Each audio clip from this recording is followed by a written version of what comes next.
Hello అండి, నమస్తే. ఎద్దనపూడి సులోచనారాణి గారి నవల ప్రేమలేఖలు వింటున్నాం. విమల, నేను రవిని మాట్లాడుతున్నాను. నీతో అర్జెంటుగా ఒక విషయం చెప్పాలి సీరియస్గా అన్నాడు. ఏమిటి రవి? విమల అవతల నుంచి కంగారుగా అడిగింది. నీ చెల్లెలు నేను చెప్పిన మాట వినటం లేదు. మేం పెళ్ళై టూర్ వెళ్ళినప్పటి నుంచి తన ప్రవర్తన ఒకే రకంగా ఉంది. ఏమీ మార్పు లేదు. నేను 20 రోజులు ఓపిక పట్టాను. ఇక నా వల్ల కాదు అన్నాడు. రవి, అసలేమైంది? నువ్వు తొందరపడకు, నేనిప్పుడే వస్తున్నాను. సుజాతని నేను కనుక్కుంటాను. విమల కంగారుగా గబగబా అంది. నువ్వు రానవసరం లేదు. ఇదిగో ఇక్కడే నిలబడి ఉంది. పిలిచి అడుగు. కనీసం నీ మాటైనా వింటుందేమో. ఇక్కడికి పిలు, నేను మాట్లాడతాను అంది విమల. రవి సుజాతని దగ్గరకు లాగి ఫోన్ చేతిలో పెట్టాడు. హలో సుజా, విమల ఆతురతగా పిలిచింది. అక్క. ఏమిటే సుజా, ఏమైందసలు? ఏం కాలేదు. నీ గొంతు అలాగుందే? ఏమీ లేకపోతే రవి అంత కోపంగా ఎందుకు ఫోన్ చేస్తాడు? అతను చెప్పిన మాట వినకపోవటమేమిటి? సుజా, నీకేమైనా మతిపోయిందా? మీరు టూర్ నుంచి రాగానే రవి ఇదే మాట అన్నాడు, గుర్తుందా? ఏమిటి అంటే నువ్వేం లేదన్నావు. నా దగ్గర ఏమైనా దాస్తున్నావా అంది. అది కాదక్క. నోరుముయ్. నీకు ఇంత ఇంగిత జ్ఞానం లేకపోతే ఎలా? రవి నీకు భర్తగా లభించటం ఎంత అదృష్టమో నీకు తెలియటం లేదు. అతను నిన్ను దేవతలా చూస్తున్నాడని ఊరి నుంచి రాగానే నువ్వే చెప్పావుగా. అతను చెప్పిన పని చేయకుండా, అతని మాట వినకుండా బాధపెడుతున్నావా? ఇదేమైనా నీకు బాగుందా అంది. నీకు తెలీదక్కా, ఏదో చెప్పబోయింది సుజాత. నాకు అన్నీ తెలుసు. నువ్వేం చెప్పనవసరం లేదు. ఇప్పుడే నేను గట్టిగా చెబుతున్నానమ్మాయి. విమల కంఠం కంపించింది. నువ్వు రవితో సరిగ్గా ఉండి అతన్ని సుఖపెట్టి నువ్వు సుఖపడితేనే నీకు ఈ అక్క ఉండేది. లేకపోతే ఆ మాట నా నోటితో చెప్పే పరిస్థితి తీసుకురావద్దు. నా మీద నీకు ఏమాత్రం గౌరవం ఉన్నా రవి చెప్పిన ఆ మాటేదో వెంటనే చేసేయి. తెలిసిందా? ఇంక నాకేం చెప్పకు. నేను మధ్యాహ్నం వస్తాను అని ఫోన్ పెట్టేసింది. వెనక నిలబడి ఎడంచేయి సుజాత మెడ చుట్టూ పెనవేసి భుజం దగ్గర తల ఆనించి ఫోన్లో ఈ మాటలన్నీ తనూ వింటున్న రవి విమల కేకలేయటం పూర్తి అవగానే విజయ గర్వంగా చూస్తూ, ఇప్పుడైనా ఆ మాట చెబుతావా అన్నాడు. అసలు చెప్పను, మొండిగా అంది సుజాత. సుజాత కళ్లల్లో రోషం చూడగానే అతనికి ఆనందం అనిపించింది. 2 చేతుల మధ్య బంధిస్తూ, చెబుతావు, నీ అంతటా నువ్వే చెబుతావు. 10 సార్లు కాదు, 100 సార్లు చెబుతావు, సరేనా? అతను టైం చూసుకున్నాడు. బాప్రే, టైం చాలా అయింది. నేను చూడనే లేదు. చూడు సుజా, ఈ పెళ్ళైన వారందరి సంగతి ఏమోగాని నేను మాత్రం భార్యని విడిచి ఒక క్షణం ఉండలేననిపిస్తోంది. ఈ 20 రోజులు కలిసి తిరిగాం కదూ, ఇప్పుడు ఒంటరిగా అన్ని గంటలు ఉండాలంటే నాకే ఈ శరీరం ఇంజను లేని బండిలా అనిపిస్తోంది. కానీ ఏం చేస్తాం? ఉదరపోషణ నిమిత్తం ఈ వియోగం తప్పదు. వస్తాను. అతను టేబుల్ మీద ఉన్న కారు తాళాలు తీసుకున్నాడు. వెళ్లబోయే ముందు ఆగి, రాత్రికి నేను అడిగిన మాట చెప్పకపోయావా చూడు మరి. చూపుడు వెలుతో బెదిరించి వెళ్ళిపోయాడు. సుజాత గట్టిగా ఊపిరి పీలుస్తూ అక్కడున్న మంచం మీద కూలబడింది. రవి ఆ గదిలో నుంచి వెళ్ళిన తర్వాత పెద్ద హోరుగాలి వీచి తను బయటబడి భూమి మీద స్థిరంగా వేళ్లు ఆనించినట్టుగా అనిపించసాగింది. ఆ రోజు బెంగుళూరు వెళ్లేటప్పుడు రవి దగ్గరకు తీసుకున్న క్షణం ఎలాంటిదో కానీ అప్పటినుంచి ఇప్పటి వరకు రవి అనే సుడిగాలిలో తను చిక్కుకుపోయినట్టుగా ఉంది.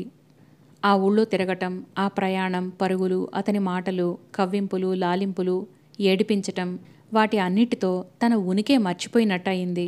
ఇన్ని రోజులుగా తను తన బాధలు ఆలోచించే అవకాశమే రాలేదు.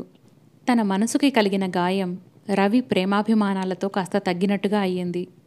ఎవరు చెప్పారో కానీ పెళ్లి అయిన తర్వాత భార్యాభర్తలు హనీమూన్ వెళ్లాలనే సంగతి ఎంతో నిజమైంది. ఒకరిని ఒకరు అరమరికలు లేకుండా అర్థం చేసుకోవటానికి అది బాగా ఉపకరిస్తుంది. తొలి రోజుల్లో ఏర్పడే ఆ చనువు అపురూపమైనది. అది ఎంతో విలువైనది. బెంగుళూరు వెళ్లే ప్రయాణం గురించి తనకు ముందే తెలియజేసినట్టయితే తప్పకుండా తిరస్కరించి ఉండేది. చెప్పకుండా విమల, రవి ఒక విధంగా మంచి పనే చేశారు. సుజాత నిట్టూర్చింది. తనకి పెళ్ళి అయింది. ఇప్పుడు రవి భార్య తను. తన ఆలోచనలు అతని చుట్టూనే ఉండాలి. గతాలు గాని గాయాలు గాని తనని వేధించకూడదు. వాటిని పూర్తిగా మర్చిపోయే ప్రయత్నం చేయాలి. ఆ మధ్యాహ్నం విమల రానే వచ్చింది. సుజాత చెప్పిన మాటలు విని మొదట తెల్లబోయినా తర్వాత ముసిముసి నవ్వులు నవ్వుతూ, మీ ఇల్లు బంగారంగాను, ఇదా సంగతి? నేను ఇంకా ఏదో అనుకొని హడలిపోయానే సుజా, చాలా భయం వేసింది సుమా అంది. ఇంకేముంటుందక్కా, మదన్ విషయం రవికి చెప్పేశానన్నావుగా? సుజాత అనుమానంగా చూసింది. ప్రత్యేకించి నేను పేర్లేమి చెప్పలేదే సుజా. ఇంకో అతన్ని చేసుకుందామని అనుకుంది. తండ్రి కూడా ఇష్టపడి సంబంధం ఖాయపరిచాడు. ఇక్కడి నుంచి వెళ్ళిన తర్వాత ఆ అబ్బాయిని సుజాత ఇష్టపడలేదని మాత్రమే చెప్పాను. మనంతట మనం అతని మనసులో ఎందుకు అనుమానాలు రేపటం అని భావించి జంకాను.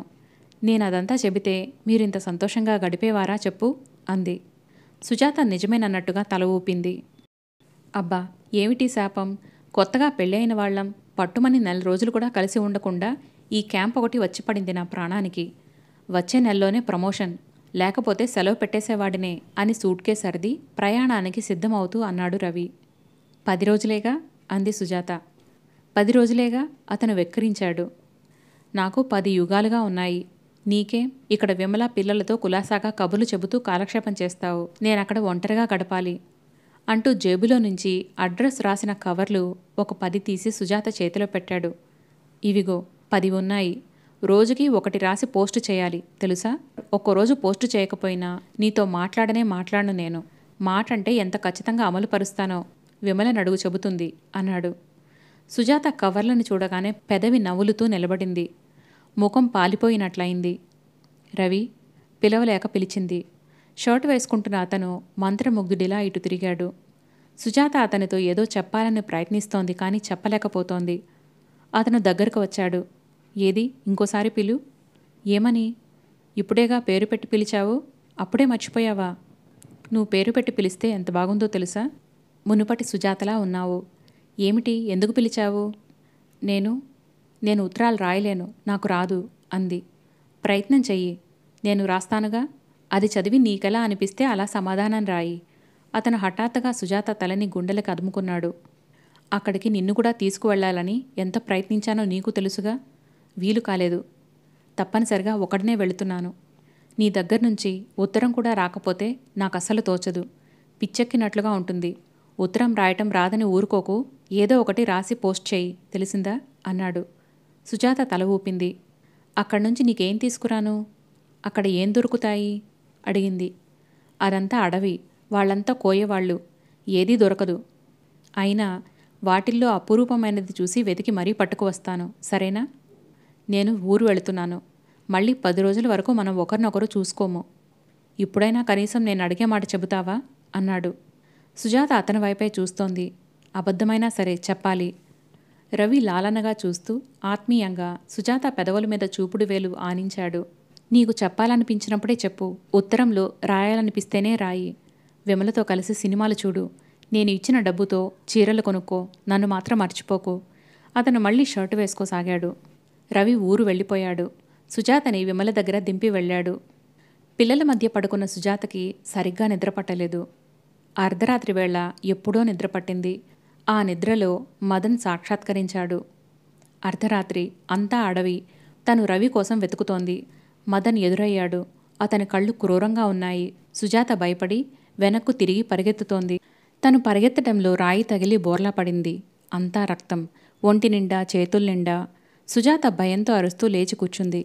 విమల వచ్చి, ఏమిటి సుజా అంటూ లైటు వేసింది. 400 కావాలా? ఎందుకే వాడికి? తగలేయటానికా? నారాయణరావు గారు మంచం మీద నుంచి ఆవేశంగా లేస్తూ అన్నాడు. అబ్బబ్బా, మీరు తండ్రేనా అసలు? ఏం మాటలండి అవి? సుశీలమ్మ విసుక్కుంది. తండ్రిని కదా, అందుకే ఇంత రంపపు కోత పడుతున్నాను.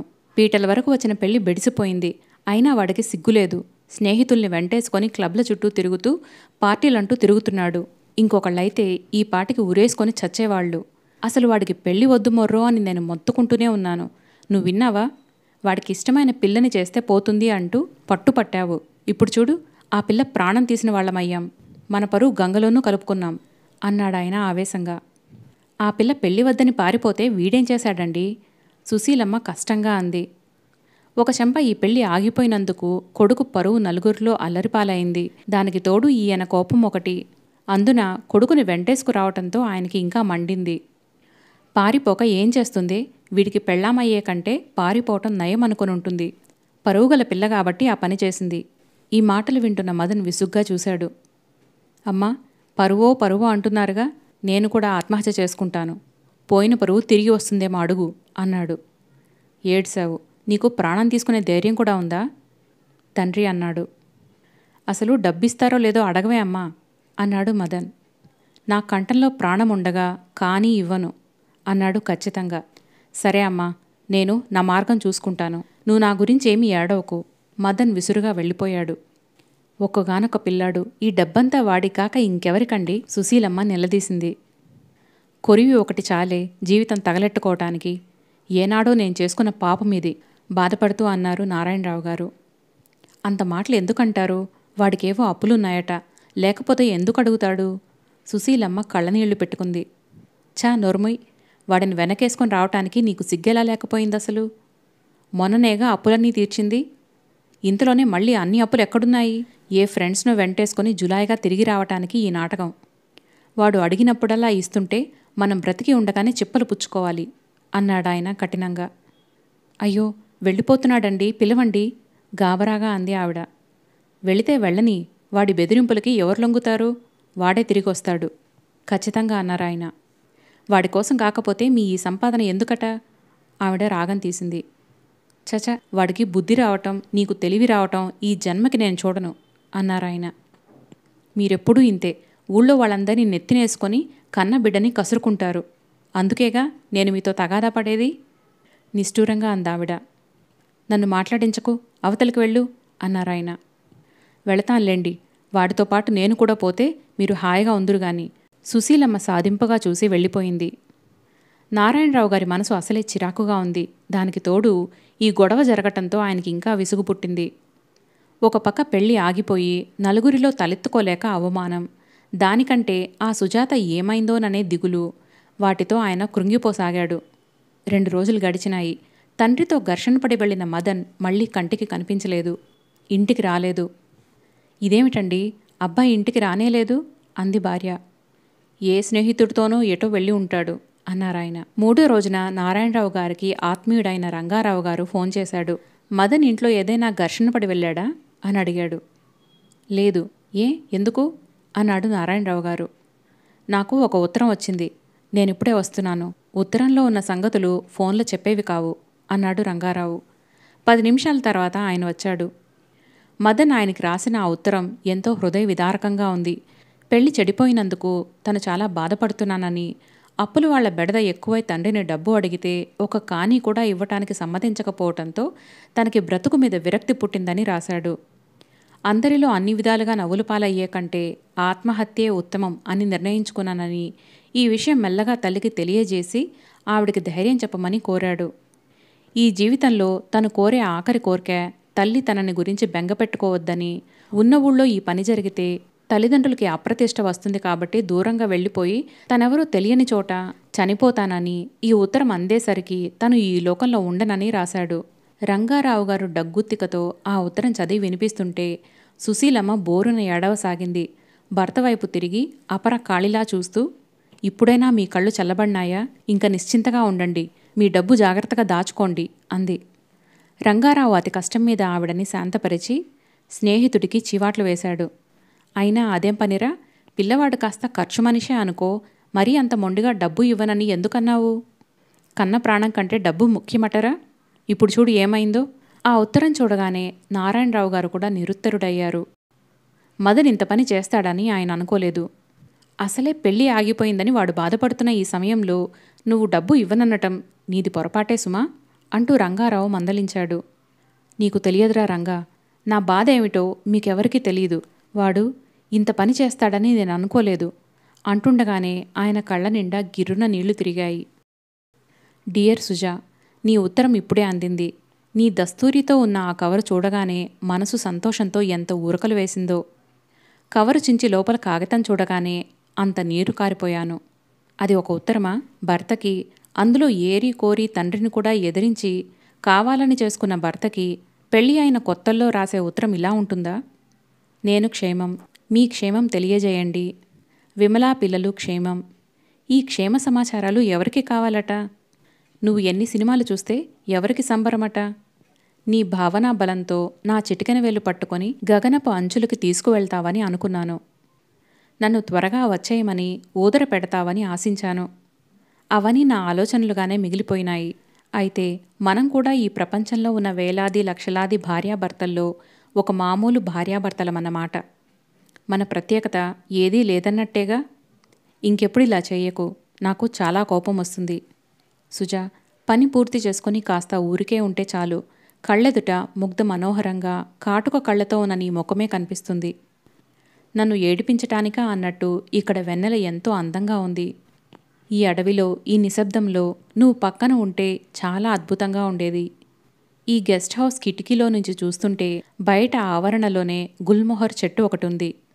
దానికి తెల్లటి పూలగుత్తులు గల అడవి తీగ ఒకటి పెనవేసుకుంది. సుజా, ఆ చెట్టు నేనుగా, ఆ తీగ నువ్వుగా అనిపిస్తోంది. ఆ తెల్లటి పూలు నీ జడలో మల్లెపూలుగా అనిపిస్తున్నాయి. ఎప్పుడెప్పుడు నిన్ను చూస్తానా అని క్షణాలు లెక్క పెట్టుకుంటుంటే పొద్దేమో నత్తనడక నడుస్తోంది. నాకీ వనవాసం ఇంకా ఎన్నాళ్ళో. నేను వచ్చినప్పుడు నువ్వు ఎలాంటి ఆతిథ్యం ఇస్తావో మరి. సుజా, ఈ వెన్నెల వెలుగులా నువ్వు నా జీవితంలో ప్రవేశించావు. నా మనసులో ఇంతవరకు ఉన్న ఒంటరితనం అనే చీకటి కోణాన్ని నువ్వు మాయం చేశావు. నేను జన్మజన్మలకి నీ వాడిని. నువ్వు నా దానివి అవునో కాదో నువ్వే చెప్పాలి. ఉత్తరంలో కాదు సుమా, నేను వచ్చినప్పుడు స్వయంగా. ఇక్కడ ఉన్నన్ని రోజులు నీకు ఉత్తరం రాసేటప్పుడే నేను రవిని, మనసున్న ఒక ప్రాణిని. మిగతా వేళల్లో అధికారంగా ఒక యంత్రాన్ని. నా మనసు, నా ప్రాణం ఈ ఉత్తరంతో పాటు నీ దగ్గరకు వచ్చేస్తాయి. నువ్వు జాబు రాసినప్పుడు మళ్ళీ దానితో తిరిగి నన్ను చేరుకుంటాయి. ఈసారి ఉత్తరంతో పాటు నా మనసుకి జతగా నీ మనసు కూడా పంపటం మర్చిపోకు. ఉంటాను, నీ రవి. టేబుల్ దగ్గర కూర్చొని ఈ ఉత్తరం మరోసారి చదివిన సుజాత మనసు భారంగా అయింది. రవి ఊరు వెళ్తూ విమల దగ్గర దించి వెళ్ళాడు. అతని ఉత్తరాలకి సరిగ్గా జవాబులు రాయటం లేదని నిష్ఠూరం ఆడుతున్నాడు. ఎంత ప్రయత్నించినా తనకి ఒక వాక్యం రావటం లేదు. సుజాత టేబుల్ మీద చేతుల్లో తల ఆనించుకుంది.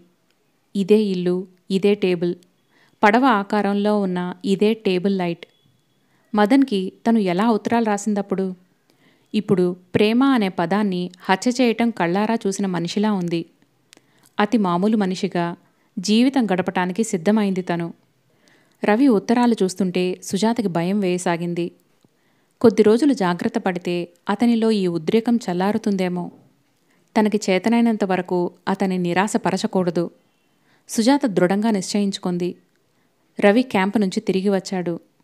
సుజాత అతనికి ఇష్టమైన తెల్లచీర కట్టుకుంది, జడలో మల్లెపూలు పెట్టుకుంది. ఎందుకోగాని రవి ముభావంగా ఉన్నాడు. సుజాతతో ఎక్కువగా మాట్లాడలేదు, దగ్గరికి పిలవలేదు. రవి కోరిక మీద విమల, మూర్తి పిల్లలు ఆ పూట అక్కడే భోజనం చేసి వెళ్లారు. రవి మంచం మీద వెనక్కు వాలి పుస్తకం తిరగేస్తున్నాడు. సుజాత అతనికి ఎందుకోగాని కోపం వచ్చిందని గ్రహించింది. క్షణంసేపు తటపటాయించింది. తర్వాత మంచం తలవైపుకి వచ్చి చేత్తో కళ్ళు మూసింది. రవి ఆ చేతిని లాగేశాడు. క్యాంపు విశేషాలేం లేవా? మెల్లగా అడిగింది. ఏం లేవు అన్నాడతను. సుజాత మౌనంగా ఉండిపోయింది. అతను తలెత్తి మళ్ళీ మాట్లాడలేదు. సుజాతకి ఎక్కడలేని బెరుకు వచ్చేసింది. వెంటనే ఆ గదిలో నుంచి వెళ్ళిపోవాలని ఎంతగానో అనిపించింది. అతను పుస్తకం పక్కన పడేసి పడుకున్నాడు. నిద్ర వస్తున్నట్టుగా కళ్ళు మూసుకున్నాడు. నేనేం చేశాను? జంకుగా అడిగింది. అతను కళ్ళు తెరిచి తలవైపు నిలబడిన సుజాతని దీక్షగా చూస్తూ, నీకు తెలియదా అన్నాడు. నా వల్ల పొరపాటు జరిగి ఉంటే అది తెలిసి చేసింది కాదు. మీరు వస్తారని సాయంత్రం నుంచి ఎదురు చూస్తున్నాను అంది. అతని కళ్ళు చురుగ్గా అయినాయి. నిజంగానే చెబుతున్నావా అన్నాడు. మిమ్మల్ని ఎలా నమ్మించాలి? అతడు దిండు క్రింద నుంచి ఒక పుస్తకం తీశాడు. అది ఇంగ్లీష్లో ఒక మనస్తత్వ పరిశోధనకారుడు రాసిన పుస్తకం. భార్యాభర్తలు ఒకరిని ఒకరు ఎలా సంతోషపెట్టాలి అని ఉంది. ఇది చదువుకో అని ఇచ్చాడు. నేనేం చేశానో చెప్పండి ముందు. ఆ పుస్తకం మీద ఆసక్తి లేనట్టుగా అడిగింది. చెబితే ఏం చేస్తావు? క్షమాపణ కోరుకుంటాను. అది మిమ్మల్ని బాధిస్తే ఇంకోసారి అలా జరగకుండా జాగ్రత్త పడతాను అంది. ఇలారా అతను సుజాత చేయి పట్టుకున్నాడు. సుజాత తిరిగి వచ్చి అతని పక్కగా మంచన కూర్చుంది. నేను క్యాంపు నుంచి రాసిన ఉత్తరాలు చదివావా? సీరియస్గా అడిగాడు. చదివాను అన్నట్టు తల ఊపింది. అందులో నేను ఏం రాశాను? క్యాంపు నుంచి రాగానే నువ్వు మంచి ఆతిథ్యం ఇవ్వాలని రాశానా అన్నాడు. సుజాత మళ్ళీ తల ఊపింది. నువ్వు చేసిందేమిటి? నేను ఎన్నిసార్లు అడిగిన మాటకి జవాబు లేదు. ఉత్తరాలు రాయమంటే రాయలేదు. నేను కోరిన కోరిక తీర్చలేదు. నా ఉత్సాహమంతా చచ్చిపోయింది. నేను నిన్ను పెళ్లి చేసుకొని ఎన్నో సంవత్సరాల జీవితం గడిపినట్టుగా బోర్ కొట్టింది. అందుకే ఆ పుస్తకం చదవమంటున్నాను అన్నాడు. రవి ఏం చెప్పాలో తెలియనట్టు ఆగిపోయింది సుజాత. నేను రాగానే విమలా వాళ్ళు ఉన్నారు. సరే, నేను స్నానం చేసి కాఫీ గదిలోకి తెమ్మంటే నువ్వు తెచ్చావా? పాప చేత పంపావు. నేను గదిలో నీకోసం ఎంతసేపు తారట్లాడాను. నువ్వు వచ్చావా? వంటగదిలో విమలతో కబుర్లు చెబుతూ కూర్చున్నావు కోపంగా అన్నాడు రవి. వాళ్ళందరూ ఉన్నారు అందుకని నసిగింది సుజాత. అందుకని రెట్టించాడు. మొహమాటంగా అనిపించింది చెప్పింది సుజాత. రవి చేతులు సుజాతని మెల్లగా దగ్గరకు తీసుకున్నాయి. నాకు చాలా కోపం వచ్చినట్టు నీకు తెలియాలని అనుకున్నాను. అందుకే అలా ముభావంగా ఉన్నాను. నువ్వేం చేస్తావో చూద్దామని పరీక్ష పెట్టాను అన్నాడు నవ్వుతూ. రవి, దయ్యుంచి నాకెప్పుడు ఇలాంటి పరీక్షలు పెట్టద్దు బతిమలాడుతున్నట్టుగా అంది సుజాత. వద్దా? నేను ఒప్పుకోను. జీవితంలో ఏ మనిషికైనా సరే పరీక్షలు సమస్యలు ఎదురైనప్పుడే కదా వ్యక్తిత్వం తెలివితేటలు ఎంత పదునో తెలిసేది. నేను ఏ పరీక్షలు పెట్టినా నీ మీద నాకున్న ప్రేమ రవ్వంత కూడా సడలదు, సరేనా అన్నాడు. సుజాతకు ఆ మాటలు ఎంతో ధైర్యం ఇచ్చాయి. ఆ క్షణంలో అతని చేత ఇంకా ఎన్నెన్నో వాగ్దానాలు చేయించుకోవాలని అనిపించింది. కానీ అవి ఏవో ఎలాగో తెలియలేదు. టెలిఫోన్ గణగణా మ్రోగింది. వంట ఇంట్లో పనిచేస్తున్న సుజాత చేతులు తుడుచుకుంటూ వచ్చి ఫోన్ తీసింది. అవతల నుంచి రవి పలికాడు. హలో రాణిగారు, ఏం చేస్తున్నారు? చెప్పమంటారా? చెప్పమనేగా మనవి అన్నాడు. సుజాత టేబుల్ మీద నవ్వుతూ ఉన్న రవి ఫోటో వైపు చూసింది. రాజాగారి ఫోటోని తదేకంగా రెప్పవాల్చకుండా చూస్తున్నాను అంది. ఆఫీస్కు సెలవు పెట్టి వచ్చేస్తాను, జాగ్రత్త అన్నాడు. పెట్టండి, నాకే. ఈరోజు కాస్త త్వరగా భోజనానికి రండి. తమకిష్టమైన ఒక కూర చేశాను. అది వేడి చల్లారకుండా తింటేనే రుచి అంది. ఏం కూరో చెప్పవు అన్నాడు కుతూహలంగా. చెప్పనుగాక చెప్పను. మీరిచ్చిన భార్యాభర్తలు ఒకరినొకరు ఎలా సంతోషపెట్టాలి అనే పుస్తకంలో భార్యలు భర్తలకి ఇష్టమైన కూర చేసి చెప్పకుండా ఒకేసారి తినే ముందు చూపించాలి. అలా అని ఉంది. అట్లా చేస్తే భర్తలు చాలా సంతోషపడతారట. ఇవాళ మీరెంత సంతోషపడతారో చూస్తాను. నేను అనుకున్న ఫలితం రాకపోతే ఆ పుస్తకం చించి మీ ఎదుటే పొయ్యిలో పడేస్తాను అంది. చంపావు పో అన్నట్టు సుజా, అసలు విషయం మర్చిపోయాను. ఈరోజు మన ఇంటికి ఒక అతిథి దేవుడు వస్తున్నాడు అన్నాడు. అయ్యో, నిజంగానా? నిరాశగా అంది. దేవుడంటే నిజంగా దేవుడే అనుకో. ఎవరబ్బా? ఆలోచనగా అంది సుజాత. ఈరోజు నేను ఈ స్థితిలో ఉన్నానంటే అది ఆయన చలవే. నువ్వు మీ నాన్నతో పోట్లాడి రాకుండా ఉంటే, పెళ్లికి త్వరపడకపోతే మన పెళ్లి ఆయన చేతుల మీదుగా జరిగుండేది. ఆయన నా పెంపుడు తండ్రనుకో అన్నాడు. అయ్యో, ఆయన ఈరోజే రావాలా అంది. ఏ? నా కూర సంగతి నసుగుతూ అంది సుజాత. భయపడకు, ఆయన వచ్చినంత మాత్రాన మన ఏకాంతానికి భంగం రాదులే. చూడు సుజా, నా పెళ్ళి ఇలా ఆయనకి తెలియకుండా జరిగిందని నాకు చాలా బాధగా ఉంది. ఆయనతో చెబుతాననుకో, కానీ అని ఆగాడు. దానికి కారణమంతా నేనే అని నేను క్షమాపణ కోరుకుంటానుగా పూర్తి చేసింది సుజాత. నువ్వు చాలా మంచిదానివి సుజా అన్నాడు. మీకు తెలీదు, నేను చాలా చెడ్డదాన్ని అంది నవ్వుతూ సుజాత. నువ్వు చెడ్డదానివైతే మంచి సిగ్గుపడి ఈ ప్రపంచంలో లేకుండా పారిపోతుంది డియర్. ఆల్ రైట్, ఉంటాను అన్నాడు. రవి ఫోన్ పెట్టేశాడు. సుజాతకెందుకో కళ్ళు చెమర్చినాయి. రవి సాన్నిహిత్యం సుజాతలో ఆవిరి అయిన మునుపటి ఉత్సాహాన్ని, ఆనందాన్ని మళ్లీ మెల్లిమెల్లిగా సంతరింపజేస్తోంది. అతని భార్యగా ఈ జీవితం మరో జన్మలా ఉంది. అతనికి కావాల్సినవి సమకూర్చటంలో, అతని కోసం వేచి చూడటంలో, దాంపత్య జీవితంలో ఆనందం అతనితో కలిసి పంచుకోవటంలో ఎంతో సంతృప్తి కలుగుతోంది. జీవితం స్వర్గతుల్యంగా ఉంది. సుజాత వంట పూర్తి చేసింది. చకచకా ఇల్లు సరదేసింది. రవి ఎంతో గౌరవంగా భావిస్తున్న ఈ పెంపుడు తండ్రిని చూడటానికి సుజాత కూడా ఆసక్తిగా చూస్తోంది. ముఖం కడుకొని బొట్టు పెట్టుకుంటున్న సుజాతకి తలుపు తట్టిన శబ్దం అవడంతో వస్తున్నా అంటూ పరిగెత్తుకు వచ్చి తలుపు తీసింది. రవి వచ్చాడు. ఆయన వెంట నారాయణరావు గారున్నారు. సుజాత ఆయన్ని చూసి శిలాప్రతిమలా అయింది. ఆయన కూడా అలాగే చూస్తున్నారు. రవి ఆయన్ని పరిచయం చేస్తుంటే తడబడుతున్న చేతులతో నమస్కరించి మంచినీళ్ళు తెస్తాను అనేసి లోపలికి వచ్చేసింది. సుజాత గుండెలు వేగంగా కొట్టుకుంటున్నాయి. నాలుక తడారిపోయినట్టుగా అయింది. భూకంపం వచ్చినట్టుగా, అగ్నిపర్వతాలు బ్రద్దలైనట్టుగా, ఆకాశంలో నుంచి పెళపెళమంటూ పిడుగులు రాలినట్టుగా, అంతా గందరగోళంగా, బీభత్సంగా, భీతావహంగా మారిన దృశ్యాల మధ్య చిక్కుకున్న మనిషిలా సుజాత శిలాప్రతిమలా నిలబడి ఉంది. మంచినీళ్ళు తెస్తాను అంటూ వంట ఇంట్లోకి రాగానే యథాలాపంగా చెయ్యి చాచి గ్లాసు తీసుకొని పంపు తిప్పింది. ఆ నీళ్లు గ్లాసు నిండిపోయి క్రిందకి దారలుగా కారుతున్నాయి. కానీ సుజాత చేష్టలుడిగిన దానిలా చూస్తూ దానిమీద ధ్యాసే లేనట్టుగా ఉంది. రవి వంట ఇంట్లోకొచ్చాడు. వస్తూనే సుజాత దగ్గరగా వచ్చి వెనక నుంచి ఎడంచేయి మెడ చుట్టూ పెనవేశాడు. కుడిచేయి చాచి కారిపోతున్న పంపు తిప్పేసి సుజాత ముఖం పట్టి తన వైపు తిప్పి, నా కోసం ప్రత్యేకంగా ఏదో చేశానన్నావు? సుజాత చేతిలో నుంచి నీళ్ల గ్లాస్ తీసుకొని బయటికి వెళ్ళిపోయాడు. అతని స్పర్శ, అతని మాట సుజాతని కాస్త ఈ లోకంలోకి తెచ్చినట్టయింది. ముందు గదిలో నుంచి మాటలు వినిపిస్తున్నాయి. అమ్మని కూడా తీసుకురాకపోయారా అంటున్నాడు రవి. నేను రమ్మనే అన్నాను, ఆవిడే రానంది. నారాయణరావు గారి కంఠంలో ఏదో భారం కనిపిస్తోంది. మదన్ పెళ్ళి ఎందుకు ఆగిపోయింది? ఆయన మాట్లాడలేదు. సుజాత ఊపిరి బిగబట్టి వేచి చూస్తోంది. సరే, తర్వాత మాట్లాడుకోవచ్చు అవన్నీ. మీరు లేచిరండి, స్నానం చేసి భోజనం చేద్దురుగాని అన్నాడు. రవి ఆయన స్నానానికి కావలసిన ఏర్పాట్లన్నీ తనే చేశాడు. సుజాత ఇద్దరికీ వడ్డించింది. రవి కూర తింటూ, ఈరోజు ఇది ప్రత్యేకంగా చేసింది సుజాత, చాలా బావుంది అని మెచ్చుకుంటుంటే సుజాత తల ఎత్తి అతని వైపైనా చూడకుండా లోపలికి వెళ్ళిపోయింది. భోజనాలైనాయి. రవి ఆయన్ని పడుకోమని పక్క వేసి తనకు ఆఫీస్లో అర్జెంటు పని ఉందని బయలుదేరాడు. ఉండు రవి, నేను వస్తాను నీతో అంటూ ఆయన కూడా అతని వెంట బయలుదేరాడు. వాళ్ళిద్దరూ కలిసి వెళ్లటంతో సుజాత గుండెలు గుబగుబలాడసాగినాయి. కాళ్లల్లో వణుకు ప్రారంభమైంది. మాటిమాటికి చెవుల్లో మదన్ పెళ్ళి ఎందుకు ఆగిపోయింది అన్న రవి ప్రశ్నే ప్రతిధ్వనిస్తోంది. ఆయన ఇక్కడ ఏం చెప్పలేక నేను వస్తాను నీతో అంటూ ఆఫీస్కి వెళ్లారు. ఇక్కడైతే తను వింటుందని కాబోలు. ఇప్పుడేం చేయటం? సుజాత వెంటనే విమలకి ఫోన్ చేయటానికి ఫోన్ దగ్గరికి వెళ్ళింది. ఫోన్ మీద చెయ్యి వేసి నెంబరు డయల్ చేయబోయి మళ్ళీ అంతలోనే పెట్టేసింది. చిచి, ఏం చేస్తోంది తను?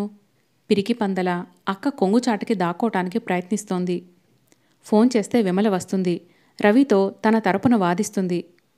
ఇదొక ఘర్షణగా మారుతుందేమో. అది కాదు తను చేయాల్సింది. రవి తను ఇప్పుడు భార్యాభర్తలు. అతను ఎంత ఆగ్రహపడినా జరిగిందంతా సూటిగా తనే చెప్పటం ఉత్తమం. ఇదంతా విన్న తర్వాత ఏ నిర్ణయం తీసుకోవాలో అతని ఆలోచించుకుంటాడు. అయినా ఇదేమిటి? రవిని పెళ్లి చేసుకోగానే మదన్ పరిచయం ఒక పీడకల్లా భావించి మర్చిపోవటానికి సిద్ధమై రవికి తనని తాను మనసారా అర్పించింది. పెళ్లి అయిన ఈ కొద్ది రోజుల్లోనే మగవారిలో ఉత్తమమైన వ్యక్తిగా గ్రహించి తన అదృష్టానికి తానే నివ్వెరపోయింది. గతం చెరిపేసుకొని జీవిత పటం మీద రవితో కలిసి కొత్త రంగులు దిద్దుకోవటానికి ఇప్పుడిప్పుడే ప్రయత్నిస్తోంది. మదన్ తనని వేటాడలేనంత దూరం వచ్చేశానని సంబరపడింది. కానీ రవి పెంపుడు తండ్రి నారాయణరావు గారయ్యి ఈ గతమంతా విడదయ్యలేని బంధంలా మళ్లీ ఇలా కాళ్ళకి చుట్టుకుంటుందని కలలో కూడా అనుకోలేదు. ఇప్పుడేం చెయ్యటం? నిర్భయంగా నిలబడి రవికి జరిగిందంతా చెప్పటమా? లేక అతని కంటికి కనిపించకుండా వెళ్ళిపోవటమా? ఆలోచనతో అల్లకల్లోలంగా ఉన్న మనసుతో మ్రాన్పడినట్టుగా తలుపుకి చేరగలబడి నిలబడి ఉన్న సుజాత ఇంట్లోకి నారాయణరావు గారు రావటం గమనించలేదు. ఆయన ఎండలో తిరిగి రావటంతో ముఖం నిండా చెమటలు పట్టినాయి. ఉత్తరీయంతో తుడుచుకుంటూ, అబ్బాయి ఇంకా రాలేదా అమ్మా అని పిలిచారు. సుజాతకి అప్పుడు గాని చాలా టైం అయినట్టుగా తెలియలేదు. ఆయన చేతి నిండా రకరకాల ప్యాకెట్లున్నాయి. అవి సుజాత చేతికిస్తూ, చూడమ్మా, రవికి నీకు బట్టలు తెచ్చాను. చీర నీకు నచ్చకపోతే వాపస్ తెస్తానని చెప్పి వచ్చాను అన్నాడు. ఆ పెట్టెలో నీకు నెక్లెస్, గాజులు, ఉంగరం, చెవుల కమ్మలు ఉన్నాయి. విప్పి చూడు. అవి నీకు బాగా లేదంటే సాయంత్రం రవి రాగానే మళ్ళీ ముగ్గురం వెళదాం. నీకు నచ్చింది తెచ్చుకుందువుగాని అన్నారాయన. సుజాత అయోమయంగా కళ్ళు అప్పజెప్పినట్టుగా ఇంకా ఆయన వైపే అలాగే చూస్తోంది. సుజాత కళ్లల్లో స్పష్టంగా కనిపిస్తున్న భయాందోళనలు ఆయనకు బాగానే అర్థమైనాయి. చూడమ్మా, స్టేషన్లో నేను రైలు దిగి ఇంటికి వచ్చే వరకు రవి నీ గురించే చెప్పాడు. ఈ పెళ్లి నాకు తెలియకుండా ఏ పరిస్థితుల్లో చేసుకోవాల్సి వచ్చిందో చాలా నొచ్చుకుంటూ చెప్పాడు. అతన్ని అంతగా ఆకర్షించిన ఆ అమ్మాయి ఇంకెవరో అనుకున్నాను. నిన్ను చూడగానే నేను తికమకపడ్డ మాట నిజమే. కానీ అది క్షణికం మాత్రమే. నిన్ను ఇలా సజీవంగా, సలక్షణంగా కళ్ళారా మళ్ళీ చూస్తున్నందుకు నాకెంత ఆనందంగా ఉందో నీకు చెప్పలేను. ఇన్నాళ్ళు నేను వేదన పడుతున్నాను. ఇప్పుడు నాకు చాలా హాయిగా ఉంది, ఎంతో సంతోషంగానూ ఉంది. రవి మాటల్ని బట్టి అతనికిదేం తెలియదని అనుకుంటున్నాను. ఎందుకు తెలుపలేదో అది నీ స్వవిషయం. అతని కొత్త సంసారాన్ని చూడటానికి రమ్మనమని అతను మరీ మరీ రాస్తే 1 వారం రోజులు హాయిగా తెరపిగా రవితో గడపవచ్చునని ఆశించి వచ్చాను. అతని సంసారం చూడటానికి తప్ప అతని సంతోషం పాడు చేయటానికి నేనిక్కడికి రాలేదు. అందుకని తనతో నేనేం చెప్పలేదు అన్నాడాయన. సుజాతకు ఆయన మాటలు వింటున్న కొద్దీ ఆనందమో దుఃఖమో ఏదో తెలియని భావం మనసును నింపేస్తోంది. రవితో కలిసి ఈయన వెళ్ళింది తన మీద చెప్పటానికి కాదా, ఇవి కొనుక్కు రావటానికా? మీరింత తేలిగ్గా నన్ను క్షమిస్తారని అనుకోలేదు. చటుకున ఆయన పాదాల వైపు వంగింది. ఆయన సుజాతని లేవనెత్తాడు. మదన్కి నేను కనతండ్రినైతే రవిని పెంచిన తండ్రినమ్మా. నాకు మదన్ సంతోషం ఎంత ముఖ్యమో రవి ఆనందం కూడా అంత ముఖ్యమే. రవికి నువ్వంటే ఎంత ప్రాణమో నేను వచ్చిన ఈ కొద్దిసేపట్లోనే బాగా తెలుసుకున్నాను అన్నారు. మీరిద్దరూ ఏ లోటు లేకుండా అన్యోన్యంగా నూరేళ్లపాటు కళకళలాడుతూ ఉండాలని నా కోరిక అన్నారాయన. మిమ్మల్ని బాధపెట్టినట్లయితే క్షమించండి. కళ్ళు చెమర్చగా చేతులు జోడిస్తూ సుజాత ఆ మాట మనస్ఫూర్తిగానే అంది. లేదమ్మా, నువ్వు నన్ను బాధపెట్టలేదు. నీ జీవితం నువ్వు ఇలా ధైర్యంగా చక్కదిద్దుకున్నందుకు నాకు చాలా ఆనందంగా ఉంది. నువ్వు అదృష్టవంతురాలివి కాబట్టే రవి లాంటి యోగ్యుడు నీకు భర్తగా లభించాడు. రవి యోగ్యుడేనమ్మా, ఎందుకంటావా? నేను ఎంతోమందికి ఎన్నో రకాలుగా సహాయం చేశాను. ఆ తిన్నవాళ్లంతా పెట్టింది చాలక ఇంకా ఇంకా పెట్టమని అత్యాశతో వేధించటమో, లేక నా సహాయం పొందిన తర్వాత ఏం చేశావులే మహా అని నన్ను ఈసడించటమో చేసేవాళ్లు. వాళ్ళందరినీ చూస్తే ఈ ప్రపంచంలో మనుషులకు అసలు కృతజ్ఞత అనే పదమే తెలియదా అనిపించేది. రవికి నేను చేసిన సహాయం చాలా స్వల్పం. చిన్నప్పుడే తల్లి తండ్రి పోతే దగ్గరకు తీశాను. అతని చదువు సంధ్యలు చూశాను. ఇదే నేను చేసిన సహాయం. మిగతాదంతా అతని స్వయం కృషే. కానీ అతనికి చేసిన ఆ చిన్న సహాయానికి గాను నేను ఎవరి దగ్గరా పొందని ఆత్మీయత రవి దగ్గర పొందాను. నిజం చెప్పాలంటే నన్ను రవి గౌరవించినట్టు నా కన్న కొడుకు కూడా గౌరవించడేమో. నిన్ను చేసుకున్న అతని జీవితానికి పరిపూర్ణత సిద్ధించినందుకు ఆనందపడుతున్నాను. అందుకే మదన్ విషయం మన మధ్యనే మాసిపోవటం ఉత్తమమని నేను భావిస్తున్నాను అన్నారాయన. సుజాత ఆయన మంచి మనసుకి ఔదార్యానికి విస్తుపోయింది. రవి ఆయన్ని దేవుడు లాంటి వారని అంటుండటం అక్షరాలా నిజమేననిపించింది. రవి సాయంత్రం ఇంటికి రాగానే సుజాత అలంకారం చూసి తెల్లబోయాడు. సుజాత నారాయణరావు గారి వైపు చూపించింది. రవి, ఇలారా ఆయన దగ్గరికి పిలిచారు. ఈ ఉంగరం నీకు తెచ్చాను అంటూ ఇచ్చారు. ఇప్పుడు ఇవన్నీ ఎందుకండి? మొహమాటంగా అన్నాడు రవి. మీ ఈ పెళ్ళి నా చేతుల మీదుగా జరిగితే నాకు ఇంకా ఎంతో ఆనందంగా ఉండేది. మీ కొత్త దంపతులకి నా గుర్తుగా ఇంతకంటే ఏమివ్వాలో నాకు తోచలేదు అంటూ ఆయన రవి చేతికి ఉంగరం తొడిగారు. ఆ రాత్రి సుజాత పడుకోబోయే ముందు నెక్లెస్ తీస్తుంటే రవి వారించాడు. కొంచెంసేపు ఉండని అన్నాడు సుజాతని దగ్గరకు తీసుకుంటూ. ఈ నెక్లెస్ బాగుంది. దీన్ని పెట్టుకున్న అమ్మాయి ముఖం ఇంకా మరీ మరీ బాగుంది అన్నాడు. మీకింత మంచి పెంపుడు తండ్రి ఉన్నాడని నాకెప్పుడు చెప్పలేదే అంది సుజాత. నువ్వసలు నన్ను ఏ మాటైనా చెప్పనిస్తేనా? ఇప్పుడు చెప్పండి పోనీ, మిమ్మల్ని ఆయన ఎందుకు పెంచాడు అడిగింది సుజాత. రవి మంచం మీద వెనక్కు వాలి పడుకున్నాడు. అక్క చెప్పటం ఏమిటంటే మీకెవరూ లేరని, మీ చదువుకి ఎవరో ఒక ధర్మాత్ముడు సాయం చేశారని మాత్రం అంది. మీకు ఆ ధర్మాత్ముడికి ఇంత సంబంధ బాంధవ్యాలు ఉన్నట్టే చెప్పలేదు. రవి ముఖం గంభీరంగా మారింది. విమల చెప్పింది కూడా నిజమే. నారాయణరావు గారింటికి నాకు పెద్దగా రాకపోకలు లేవు. ఎందుకని? ఆయనకి మీరంటే ఇంత అభిమానం ఉందిగా అంది. ఆయన భార్యకి నేనంటే ఇష్టం లేదు అన్నాడు రవి. అదేమిటి, ఎందుకని? ఆశ్చర్యంగా అడిగింది సుజాత.